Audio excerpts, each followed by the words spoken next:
In Meta Warrick Fuller's lifetime, she defied the odds to become a renowned sculptor and won praise from Auguste Rodin, a preeminent figure in modern sculpture.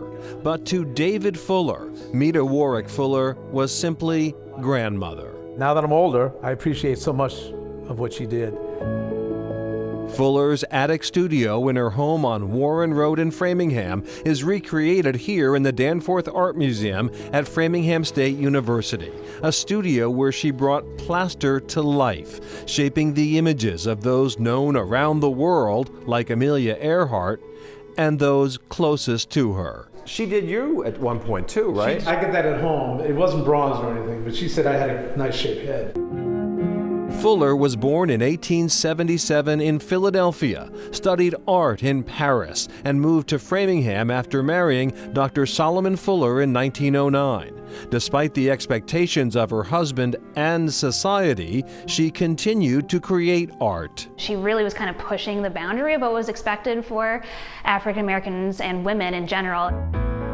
She went as far as having a separate studio built and keeping it a secret from her husband. As they walked hand in hand down Warren Road in their Sunday walk, she one day said, "See that building right there?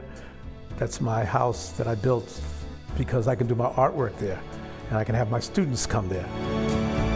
Her work made history and marked history. In 1907, Fuller became the first African-American woman to receive a U.S. government art commission. 6 years later, she was hired to mark the 50th anniversary of the Emancipation Proclamation. So she chose to depict African Americans kind of with strength, with dignity, where at that point a lot of sculptures, and even after her time, a lot of sculptures were showing African Americans in kind of rags, chains, looking up to other people for kind of being their savior, for help. In 1999, her statue titled Emancipation was installed in Harriet Tubman Park in Boston's South End. It talked about freedom, and it talked about breaking away from that hold of man to man. I brought my grandson this summer to that park and told him about that. David Fuller says this permanent exhibit at the Danforth would make his grandparents proud. It's like a continual daily appreciation. I think our major problem here is the desegregation of the ghetto. Another trailblazer receiving new appreciation is the civil rights queen, Constance Baker Motley. I want people to know her name and appreciate the civil rights movement through the eyes of a woman, through the lens of gender. Tamika Brown Nagin is Dean of Harvard's Radcliffe Institute for Advanced Study and the author of a new book exploring the life of this pioneering lawyer and judge. She argued and won 9 of 10 cases at the U.S. Supreme Court, the first black woman known to argue at the U.S. Supreme Court. When Motley earned her law degree from Columbia in the 1940s, there were few women lawyers and even fewer African-American women in the profession. She found her first job with future Supreme Court Justice Thurgood Marshall at the NAACP's Legal Defense Fund.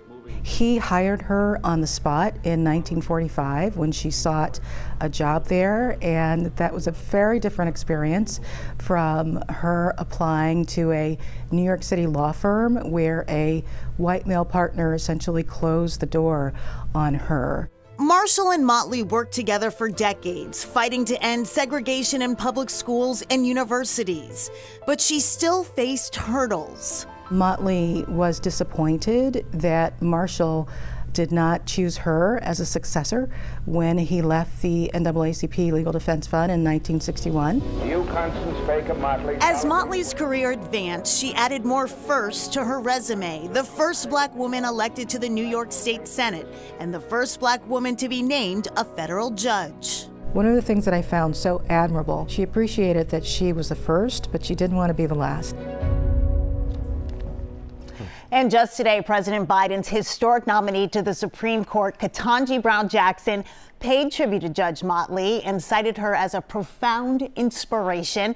The two even share a birthday, September 14th. Incredible. And back to Meta Warrick Fuller, not the only pioneer in her family. Her husband, Dr. Solomon Fuller, was the first African-American psychiatrist in America, also a pioneer in Alzheimer's research. All right, coming up, Ted Reinstein on Jackie Robinson's Boston Connection.